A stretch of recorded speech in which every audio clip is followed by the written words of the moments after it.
Welcome to Mr competitive for easy learning. Ya ఈరోజు session చాలా ఇంట్రెస్టింగ్గా ఉండబోతోంది. అవును, బేసిక్గా ఈరోజు మనం మే 14, 2026 నాటి డైలీ కరెంట్ అఫైర్స్ టాపిక్స్ని డీప్ డైవ్ చేయబోతున్నాం. అంటే ఒక పక్క ఏఐ వాడి ఋతుపవనాలను ఎలా అంచనా వేస్తున్నారో చూస్తాం.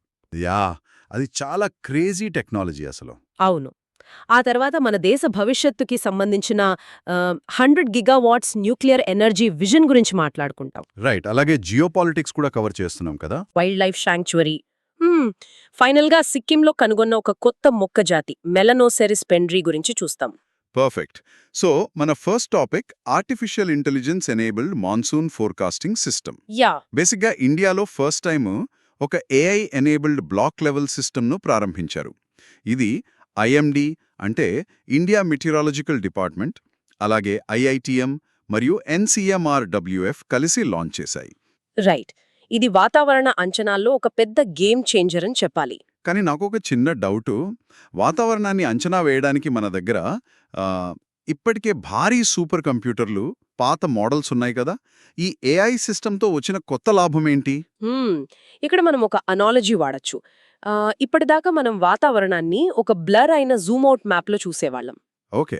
కానీ ఇప్పుడు ఈ ఏఐ వల్ల ఒక 4K జూమ్ ఇన్ రెజల్యూషన్లో చూడగలుగుతున్నాం. అబ్బా, నైస్ ఎగ్జాంపుల్. అంటే గ్రౌండ్ లెవెల్లో అంత క్లారిటీ వస్తుందన్నమాట. అవును. యాక్చువల్లీ పాత న్యూమరికల్ వెదర్ ప్రెడిక్షన్ మోడల్స్ అన్నీ పూర్తిగా ఫిజిక్స్ ఈక్వేషన్స్ మీద ఆధారపడి పనిచేస్తాయి. దానికి చాలా కంప్యూటింగ్ పవర్, టైం పడుతుంది. రైట్, ఆ థర్మోడైనమిక్స్ లెక్కలు వేయాలి కదా. ఎగ్జాక్ట్గా. కానీ ఈ ఏఐ సిస్టమ్ అలా కాదు. గత కొన్ని దశాబ్దాల చారిత్రక డేటాను డీప్ లెర్నింగ్ ద్వారా క్షణాల్లో విశ్లేషిస్తుంది. ఓ, అంటే పాస్ట్ డేటా ప్యాటర్న్స్ని బట్టి ఫ్యూచర్ని ప్రెడిక్ట్ చేస్తోంది. అవును. ఇక్కడ ఆ పాత ఫిజిక్స్ మోడల్ని ఈ ఏఐని కలిపి ఒక హైబ్రిడ్ మోడల్ వాడారు. సూపర్. అయితే ఇక్కడ బ్లాక్ లెవెల్ సిస్టమ్ అని నొక్కి చెబుతున్నారు. అంటే జిల్లా స్థాయి నుంచి నేరుగా మండల స్థాయికి వచ్చామనా? కరెక్ట్. ఇంతకుముందేంటంటే ఒక జిల్లా మొత్తానికి ఒకటే ఫోర్కాస్ట్ ఇచ్చేవారు. జిల్లాలో ఒక చోట వర్షం పడితే ఇంకో చోట ఎండుండేది. యా, అది చాలా కామన్ కదా మన దగ్గర. అవును. కానీ ఇప్పుడు బ్లాక్ లెవెల్ డేటా వల్ల ఆ ఎర్రర్ మార్జిన్ కేవలం 4 రోజులకు తగ్గిపోయింది. వావ్, 4 డేస్కేనా? అవును. పైగా 4 వారాల ముందే, అంటే 4 వీక్స్ ముందే ఖచ్చితమైన హైపర్ లోకల్ అంచనాలు తెలుసుకోవచ్చు. అంటే రైతులకిది చాలా పెద్ద హెల్ప్. విత్తనాలు ఎప్పుడు నాటాలి, కోత ఎప్పుడు కోయాలి అని వాళ్ళు ఒక ప్లాన్ చేసుకోవచ్చు. ఎగ్జాక్ట్గా. ఎగ్జామ్ పాయింట్ ఆఫ్ వ్యూలో కూడా ఈ బ్లాక్ లెవెల్ అనే కీవర్డ్ చాలా ఇంపార్టెంట్. మరి ఈ అడ్వాన్స్డ్ డేటా ల్యాబ్స్లో ఉంటే సరిపోదు కదా, రైతుల చేతుల్లోకి ఎలా వెళ్తుంది? ఇక్కడే agricultural extension networks key role play చేస్తాయి. మొబైల్ యాప్స్ ద్వారా, ఎస్ఎంఎస్ ద్వారా అలర్ట్స్ వెళ్తాయి. ఓకే. ఈరోజు మీ మండలంలో వర్షం ఉంది, సో పురుగు మందులు కొట్టకండి లాంటి స్పెసిఫిక్ మెసేజెస్ ఇస్తారన్నమాట. That's really useful application. Moving to next topic. Right. So వాతావరణం, వ్యవసాయం ద్వారా ఫుడ్ సెక్యూరిటీ చూసాం.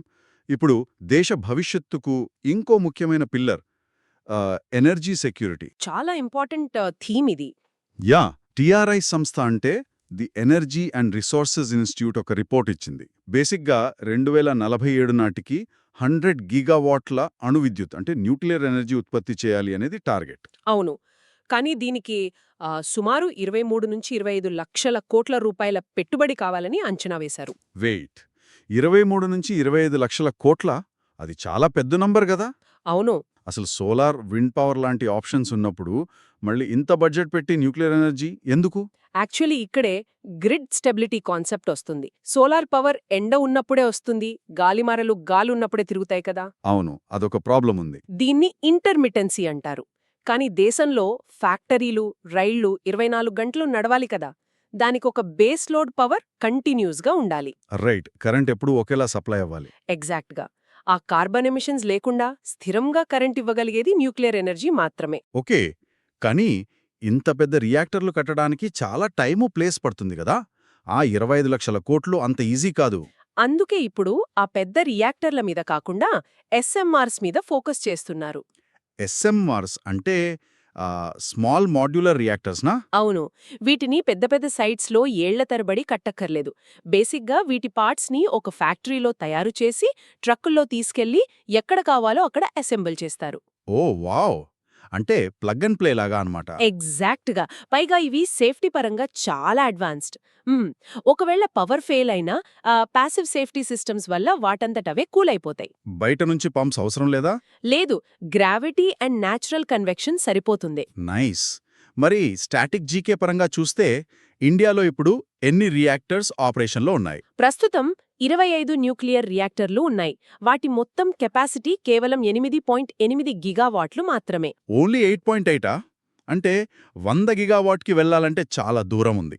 అవును. అందుకే 2025-26 బడ్జెట్లో ఒక భారీ అలొకేషన్ చేశారు. స్వదేశీయంగా ఒక 5 SMRSని డెవలప్ చేయడానికి 20,000 కోట్లు కేటాయించారు.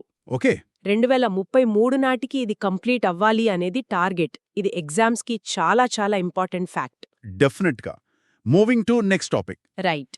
ఇప్పుడు మనం డొమెస్టిక్ ఎనర్జీ సెక్టార్ నుంచి కొంచెం అంతర్జాతీయంగా మన మ్యారిటైమ్ బార్డర్స్ వైపు చూద్దాం. జియోపాలిటిక్స్. బేసిక్గా అగ్లేగా దీవులు ఇవి పశ్చిమ హిందూ మహాసముద్రంలో అంటే వెస్టర్న్ ఇండియన్ ఓషన్లో ఉన్న మారిషస్ దేశానికి చెందినవి కదా. అవును. నాకిక్కడ ఒక డౌట్. ఒక చిన్న దీవి కేవలం కొబ్బరి నూనె ఎగుమతులపై ఆధారపడే ఆర్థిక వ్యవస్థ అసలు అకస్మాత్తుగా ఇంత పెద్ద జియోపాలిటికల్ గేమ్ చేంజర్గా ఎలా మారింది? అక్కడ ఎయిర్ స్ట్రిప్స్ ఎందుకు వస్తున్నాయి? ఎందుకంటే దాని భౌగోళిక స్థానం చాలా కీ రోల్ ప్లే చేస్తోంది. పశ్చిమ హిందూ మహాసముద్రం అనేది ప్రపంచంలోనే most busiest trade route. Right. Global oil ships అన్నీ అక్కడి నుంచే వెళ్తాయి. సో సముద్ర మార్గాల మీద నిఘా పెట్టడం చాలా అవసరం. అందుకే ఇండియా మారిషస్తో కలిసి దీన్ని ఒక మారిటైమ్ సర్వేలెన్స్ బేస్గా డెవలప్ చేస్తోంది. అంటే సముద్ర నిఘా స్థావరం. కానీ మన ఇండియా మెయిన్లాండ్ నుంచే పర్యవేక్షించలేమా? అక్కడిదాకా వెళ్లడం దేనికి? హిందూ మహాసముద్రం చాలా పెద్దది కదా. మన నిఘా విమానాలు ఫర్ ఎగ్జాంపుల్ P-8I లాంటివి సముద్రం మధ్యలో ఫ్యూయల్ కోసం మళ్ళీ ఇండియా రావడం కష్టం. ఓ కరెక్ట్. రేంజ్ సరిపోదు. యా. సో అగలేగా లాంటి ఫార్వర్డ్ బేస్ ఉంటే అక్కడ ల్యాండ్ అవ్వచ్చు.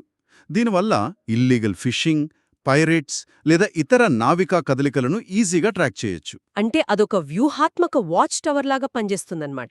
ఎగ్జాక్ట్గా. ఇక భౌగోళికంగా చూస్తే ఈ దీవులు నార్త్ ఐలాండ్, సౌత్ ఐలాండ్ అని రెండుంటాయి. ఓకే. ఈ రెండు ఒక శాండ్ బ్యాంక్ ద్వారా అంటే ఒక ఇసుక తిన్న ద్వారా కనెక్ట్ అయి ఉంటాయి. ఎకానమీ పరంగా కొబ్బరి నూనె ఎగుమతులు ఎలా గుర్తుపెట్టుకోవాలో ఆ శాండ్ బ్యాంక్ ఫ్యాక్ట్ కూడా అలాగే గుర్తుపెట్టుకోవాలి. డెఫినెట్లీ ఎగ్జామ్స్లో మ్యాచ్ ద ఫాలోయింగ్లో అడిగే ఛాన్స్ ఉంది. Moving to next topic. Right. మళ్ళీ మన దేశంలోకొద్దాం. ఇంటర్నేషనల్ వాటర్స్ నుంచి ఇప్పుడు ఉత్తరాఖండ్లోని కుమావోన్ హిమాలయాలకు వెళదాం. ఇక్కడ బేసిక్గా బిన్సార్ వన్యప్రాణుల అభయారణ్యం అంటే బిన్సార్ వైల్డ్ లైఫ్ శాంక్చువరీలో ఒక పెద్ద వన్యప్రాణి గణన వైల్డ్ లైఫ్ సెన్సస్ మొదలైంది. అవును. పులులు, చిరుతలు, ఎలుగుబంట్లు లాంటి జంతువులను కెమెరా ట్రాప్స్తో ట్రాక్ చేస్తున్నారిక్కడ. అయితే నాకొక ఆశ్చర్యకరమైన విషయం ఏంటంటే సాధారణంగా ఏదైనా జంతువు కోసం శాంక్చువరీ పెడతారు. అంటే ప్రాజెక్ట్ టైగర్ అనో ప్రాజెక్ట్ ఎలిఫెంట్ అనో. కరెక్ట్. కానీ ఇక్కడ ప్రత్యేకంగా బ్రాడ్లీఫ్ ఓక్ అడవుల కోసం స్థాపించారు అని సోర్సెస్లో ఉంది. ఈ ఓక్ చెట్ల వెనక ఉన్న విశేషం ఏమిటి? ఇది చాలా బ్యూటిఫుల్ ఎకలాజికల్ ఫ్యాక్ట్ యాక్చువల్లీ. ఈ బ్రాడ్లీఫ్ ఓక్ అడవులు ఆ ప్రాంతానికి ఒక కీస్టోన్ ఎకోసిస్టమ్. కీస్టోన్ అంటే ఆ చెట్లు లేకపోతే మొత్తం సిస్టమ్ పడిపోతుందనా? ఎగ్జాక్ట్గా. ఈ ఓకాకులు చాలా వెడల్పుగా ఉంటాయి. అవి కింద రాలిపోయినప్పుడు ఒక మందపాటి హ్యూమస్ లేయర్ ఏర్పడుతుంది. ఓకే. ఆ పొర బేసిక్గా ఒక స్పాంజ్ లాగా పనిచేస్తుంది. సో వర్షం పడినప్పుడు ఆ నీరు నేరుగా కిందకి వెళ్ళిపోకుండా ఆపి నెమ్మదిగా భూమిలోకి ఇంకేలా చేస్తుంది. అబ్బా, అంటే నేలకోత ఆగిపోతుంది అండ్ అండర్ గ్రౌండ్ వాటర్ కూడా రీఛార్జ్ అవుతుంది కదా. అవును. ఆ వాటర్ వల్లే ఎండాకాలంలో కూడా అడవిలోని సహజ నీటి బుగ్గలు ఎండిపోకుండా ఉంటాయి. సో ఆ నీరుంటేనే జింకలు లాంటి శాకాహారులుంటాయి, అవి ఉంటేనే పులులు బతుకుతాయి. కరెక్ట్. ఒక చెట్టు మొత్తం ఫుడ్ చైన్ని ఎలా బ్యాలెన్స్ చేస్తుందో చూడండి. Super concept. మరి ఈ జాగ్రఫీ బిట్స్కి సంబంధించి బిన్సార్లో ఇంకేమైనా ఇంపార్టెంట్ పాయింట్స్ ఉన్నాయా? ఇక్కడి అత్యంత ఎత్తైన ప్రదేశాన్ని 0 పాయింట్ అని పిలుస్తారు. దీనికే ఝండీదార్ అని ఇంకో పేరు కూడా ఉంది. 0 పాయింట్. ఓకే. ఇక్కడి నుండి చూస్తే కేదార్నాథ్, శివలింగ్, నందాదేవి, త్రిశూల్ పర్వతాలు చాలా స్పష్టంగా కనిపిస్తాయి. హిమాలయాల టోపోగ్రఫీ పరంగా ఇవి important. Right. So moving to next topic. Yeah. Binsar ఓక్ అడవుల మ్యాక్రో ఎకోసిస్టమ్ నుండి హిమాలయాల్లోనే ఒక మైక్రో ఎకోసిస్టమ్ వైపు వెళ్దాం. సిక్కిం హిమాలయాలకు. ఎగ్జాక్ట్గా. ఇక్కడ దాదాపు 4000 మీటర్లకు పైగా ఎత్తులో మెలినోసెరిస్ పెండ్రి అనే కొత్త మొక్క జాతిని కనుగొన్నారు. అవును, ఇది ఆస్టరేసి కుటుంబానికి చెందిన మొక్క. కానీ 4000 మీటర్ల ఎత్తులో అంటే అక్కడ ట్రీ లైన్ దాదాపు ముగుస్తుంది. చాలా గడ్డకట్టే చెలుంటుంది కదా. అసలు ఆ కండిషన్స్లో ఈ మొక్క ఎలా సర్వైవ్ అవుతోంది? దానికి చాలా అద్భుతమైన అడాప్టేషన్స్ ఉన్నాయి. ఆ ఆల్టిట్యూడ్లో విపరీతమైన మంచుగాలులు, అలాగే సూర్యుడి నుండి తీవ్రమైన అల్ట్రావైలెట్ కిరణాలుంటాయి. యూవీ రేస్ చాలా ఎక్కువుంటాయి అక్కడ. దాన్ని తట్టుకోవడానికి ఈ మొక్క ఆకుల మీద ముదురు ఉదా రంగులో ఉండే సన్నని రోమాలు, అంటే హెయిరీ పర్పుల్ పెటల్స్ ఉంటాయి. ఓ, ఉదారంగు రోమాలు.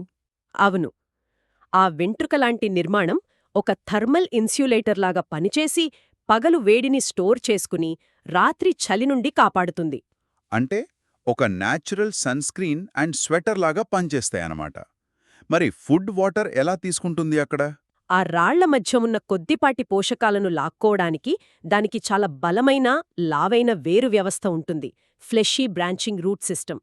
ఇదంతా వినడానికి చాలా బావుంది. కానీ ఇక్కడ ఒక విచిత్రమైన కాంట్రడిక్షన్ ఉంది. ఏంటది? మనం ఒక కొత్త జాతిని కనుక్కున్నామని సంతోషించేలోపే దాని క్రిటికలీ ఎండేంజర్డ్ జాబితాలో పెట్టడం షాకింగ్గా అనిపిస్తోంది. ఆ వాతావరణమే దాన్ని ఏం చేయలేకపోయింది. మరిప్పుడెందుకు ప్రమాదంలో పడింది? ఇక్కడే అసలు కన్జర్వేషన్ పారాడాక్స్ ఉంది.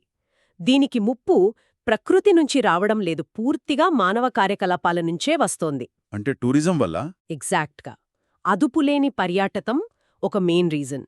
సిక్కింలో ఆల్పైన్ ట్రాకింగ్ విపరీతంగా పెరిగింది. ఆ సెన్సిటివ్ ఏరియాల్లో టెంట్స్ వేయడం, ఆఫ్రోడింగ్ చేయడం వల్ల ఈ మొక్కలు నలిగిపోతున్నాయి. ఆహా, ఇది చాలా బాధాకరమైన విషయం. రెండోది పశువుల మేత, అంటే హెవీ గ్రేజింగ్ ప్రెషర్. ఆ ఎత్తులో గడ్డి తక్కువ కదా, సో పశువులు ఈ కండకలిగిన మొక్కలను వెతికి మరీ తినేస్తున్నాయి. ఓ, సో ఈ హ్యూమన్ అండ్ పాస్టోరల్ ప్రెషర్ వల్ల ఆ మొక్క జనాభా తగ్గిపోయి డైరెక్ట్గా క్రిటికల్లీ ఎండేంజర్డ్ లిస్ట్లోకి వెళ్ళిపోయిందా? అవును. ఎగ్జామ్స్లో కూడా ఈ అప్లైడ్ నాలెడ్జ్ మీదే ప్రశ్నలొస్తాయి. రైట్. సో ఓవరాల్గా ఈరోజు డీప్ డైవ్లో మనం చాలా భిన్నమైన రంగాలు కవర్ చేశాం. టెక్నాలజీలో ఏఐ, మాన్సూన్ సిస్టమ్, ఎనర్జీలో న్యూక్లియర్, SMRS, జియోపాలిటిక్స్లో అగలేగా అండ్ ఎన్వైరన్మెంట్లో బిన్సార్ సిక్కిం మొక్క. యా, ఇవన్నీ స్టాటిక్ జీకేకి ఎలా లింక్ అయ్యాయో చాలా క్లియర్గా చూశాం. వీటన్నింటినీ ఒకసారి కనెక్ట్ చేసి చూస్తే ఒక పెద్ద ఆలోచనాత్మకమైన ప్రశ్న తలెత్తుతోంది. ఏంటది? ఇందాక మనం సిక్కింలో కేవలం టూరిజం వల్లే ఒక కొత్త మొక్క జాతి ఉనికి ఎలా ప్రమాదంలో పడిందో చూశాం కదా. అవును. మరి అదే లాజిక్ని మనం అగ్లేగా లాంటి సున్నితమైన దీవుల్లో భారీ ఇన్ఫ్రాస్ట్రక్చర్ నిర్మిస్తున్నప్పుడు, లేదా ఎనర్జీ కోసం దేశవ్యాప్తంగా కొత్త న్యూక్లియర్ SMRSని ఇన్స్టాల్ చేస్తున్నప్పుడు అప్లై చేస్తే ఎలా ఉంటుంది? చాలా వ్యాలిడ్ పాయింట్. అంటే మన భవిష్యత్తుకు అవసరమైన ఆర్థిక, భద్రతాపరమైన అభివృద్ధికి మరియు ఈ సున్నితమైన పర్యావరణానికి మధ్య బ్యాలెన్స్ ఎలా సాధించాలి అనేది ప్రతి ఒక్కరూ ఆలోచించాల్సిన విషయం. ఎగ్జాక్ట్లీ. ఆ బ్యాలెన్స్ మీదే మన భవిష్యత్తు ఆధారపడి ఉంది. Wonderful insight. So that's it for today's session. Yeah, thank you.